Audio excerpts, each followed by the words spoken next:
Hello, my friend, and welcome back. Today, I would love to talk about a phrase that I'm sure you've heard before, that you are the star of your own movie.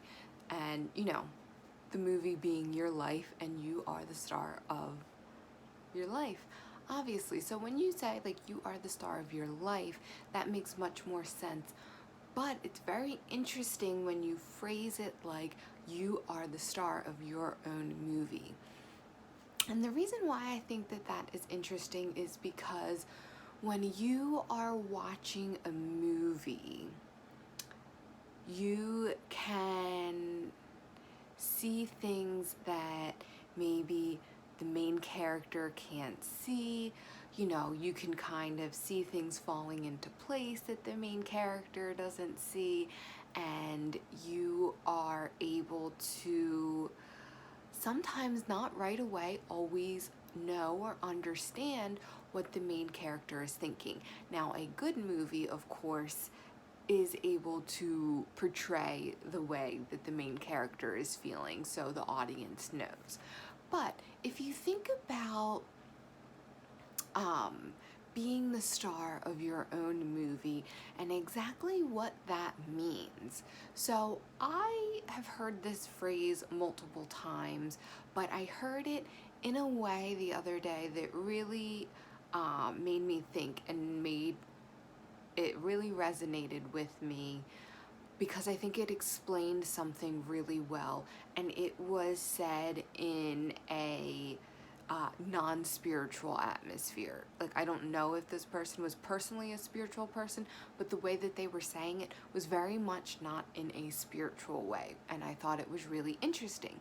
They said, that people are the stars of their own movies, and we are all in our own movies, and they said it in a way meaning that because something is not a big deal to you doesn't mean it's not a big deal to someone else, because everyone is in their own movie. So something that might be, really upsetting to you might not be upsetting to someone else, and vice versa. So to me, I took that, and the way that they were meaning it as was to come from more of a place of compassion.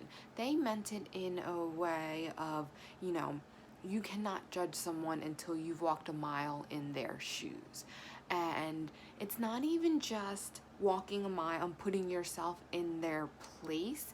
It is also about seeing things from someone else's perspective, or coming to the awareness of the fact that you are not seeing things from someone else's perspective.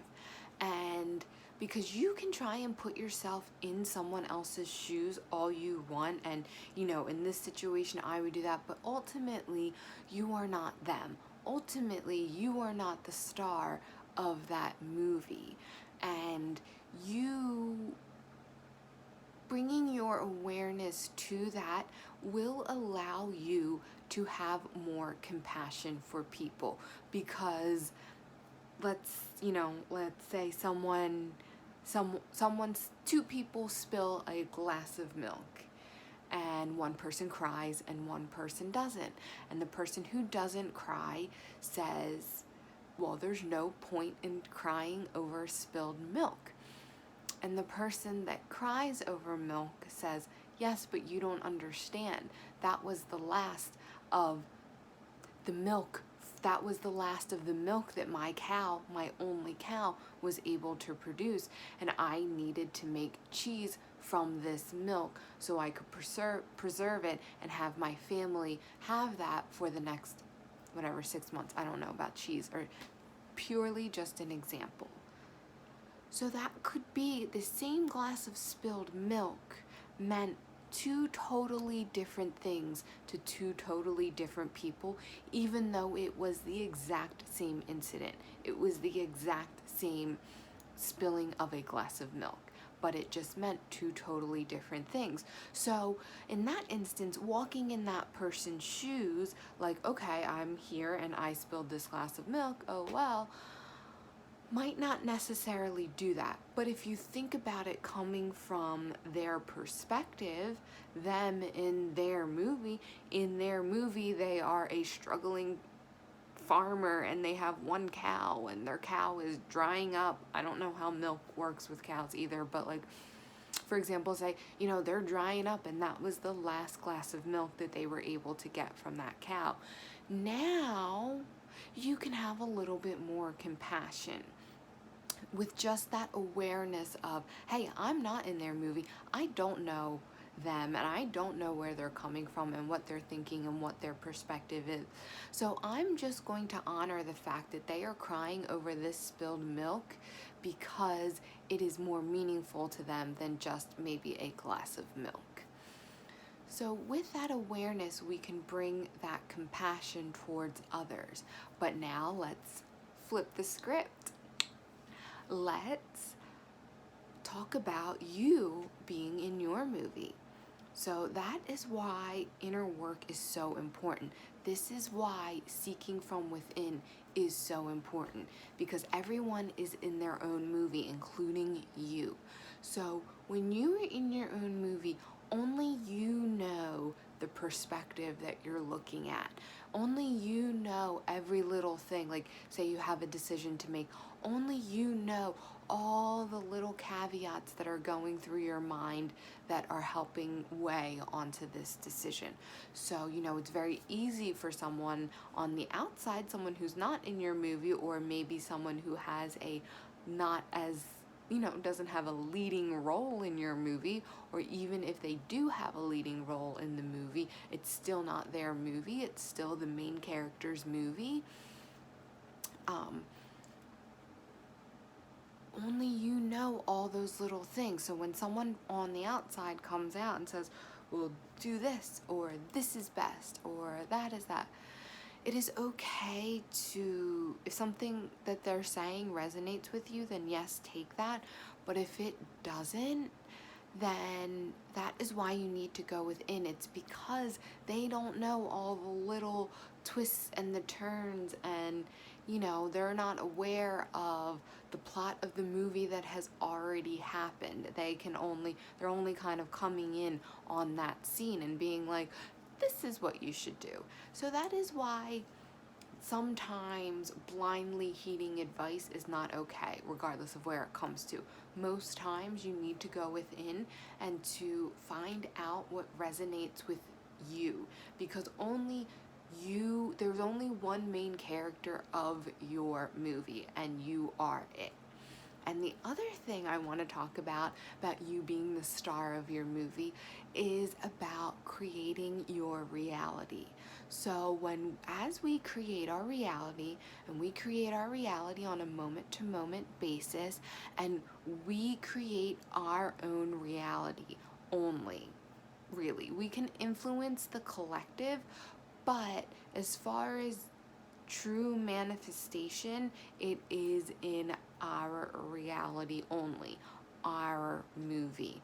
Now, of course, and this is what is so amazing about the divine, is everyone's movie kind of perfectly falls into coherence with the other. That's because we are all one, and that's why we can be in our own movie, but our movie can be kind of part of a hologram.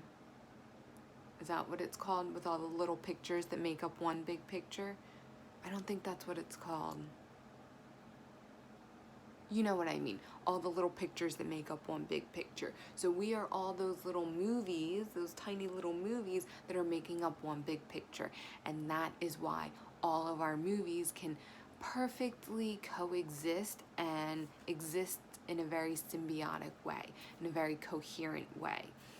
But that still doesn't negate the fact that we are in our own movies and we are creating our own reality, and we decide how this movie goes and how it's going to end and what's going to happen. Now, there can be plot twists.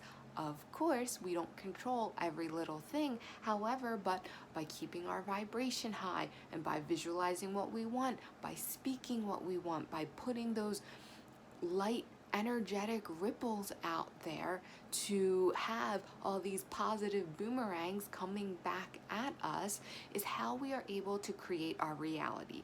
And a spiritual influencer that I really like was talking about this the other day. He was talking about moving, and he was saying, okay, I just moved here and I love it. This was the right thing for me. And basically just saying, like, if things were to get a little bit crazy again, this is where they would want to be. They said that they had a friend who didn't want to move and wanted to stay put where they are, and he said that is fine. He's like, because even if things get a little bit crazy, my friend is able to create his own reality in that bubble where he is, so everything is still going to be okay. And I think that is really reassuring to know in these times, because they are still very uncertain. And I think that a lot of us are thinking, I think like every other day, like, oh, should I move to Texas? Should I move? And then it's summer. I live in New Jersey right now. It's summer now, and I'm like, wow, I could not take it any more hotter than it is. So I was like, I don't know if I want to move to Texas. And I feel this pull, and I know I'm not the only one. But I do take a lot of solace in the fact that I create my own reality, and that I can be anywhere in the world. I can be anywhere that I choose to be, and I can create the most amazing, magical, wonderful reality right around me. It doesn't have to be dependent upon my location. And that is really, really great to know. So that reality is our movie. We have that influence over that movie. And just because this goes kind of hand in hand, I actually watched, I hope I can think of the name of the TV, WandaVision. And I really loved that show. And one of the reasons I loved it, and I think about it often in this way, is spoiler alert, if you haven't watched the show, you might want to, and you want to watch it and you don't want the ending to be spoiled for you, turn this off now. But full spoiler alert, Wanda is this magical woman that is basically through her mind and through her desire to create her own reality, kind of puts this bubble over a town, and that bubble, everything within that bubble, she controls and creates. And now it ends up being like not the greatest thing, it's Marvel, everything like that, but that concept of your mind kind of putting that bubble, that town is your reality, and that bubble is your mind and your soul being able to create and control that reality. So within that bubble, that is that movie. And it's actually really funny because the style of the show is different TV shows through the decades. It's a really interesting show. I would highly recommend that you watch it, because that concept keeps coming back to me, and it just like the influence that we have over everything in our reality, because we are a divine creator, is that idea is just so magical. And if you just think about it in the frame of a movie, what happens in movies? Amazing things happen, miracles happen, the unexpected happens, wonderful things happen. And you know what? Most movies have a happy ending, and we can influence. We are the writer, the director, the producer, and the star of our own movie. And I want to end with that. Keep in mind that we have all of those roles. We are all of those roles. So how could we not be designing a movie that we want to see play out? So let's take that little tidbit. Let's keep our vibration high today. Let's be in joy. And even if you can only find small moments of joy, I encourage you to do that today, because we are Wanda, we are creating our world, and we are the stars of our own movies. So let's make it the best movies ever. So I want to thank you so much for tuning in. My name is Anne, and I will see you tomorrow.